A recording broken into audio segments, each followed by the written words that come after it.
এই তখন তাড়াতাড়ি তরমুজের ভিতর বোতলটা দিয়ে দেই। আমার তো মনে হয় কিছুই দেখে নাই, যাক ভালো হয়েছে। নেন ভাইজান 1 নাম্বার তরমুজের জুস। মার্কেটে এরকম জুস আর কেউ বানাইতে পারবে না। তাহলে তুমি কিভাবে বানাও? আমাদের তো নিজেদেরই তরমুজের ক্ষেত আছে, আর এটা স্পেশাল তরমুজ, এর উপরেও তরমুজ নিচেও তরমুজ, শুধু ভিতরে জুস আছে যেরকম নারিকেলে থাকে। একবার খেয়ে দেখেন। আচ্ছা দেখি। আরে বাহ ভাই, এটার স্বাদ তো অনেক সুন্দর, আর তরমুজের ঘ্রাণটাও অনেক ভালো আসতেছে। ঘ্রাণ আসবে না কেন? তরমুজের ভিতরে যে একটা বোতল রেখে দিছি আমি। আরে ভাই, ঘ্রাণের স্বাদ লাগবেই বা না কেন? এটা তো স্পেশাল তরমুজ, শুধু দাম একটু বেশি, কিন্তু জিনিস অনেক ভালো। এই জুসওয়ালা। জি সাহেব। কি কি জুস বানাস? সাহেব স্পেশাল তরমুজ আর মালটার। সালা, এটা মালটা নাকি লেবু? এইটুকু মালটার জুস তো মনে হয় জঘন্য হইব। আরে সাহেব, তাহলে মালটা বাদ দেন না, এগুলো তো ছোট মোটো লোকদের জন্য।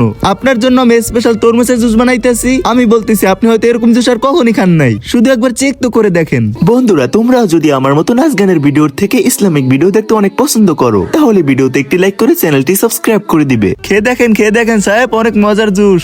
দেখছেন সাহেব, কাস্টমার বলতেছে। আরে ভাই সাহেব, কি জুস তো শেষ হয়ে গেল। হ্যাঁ, তো 500 টাকায় তো এতটুকু পাইবা, তাই না? কি 500?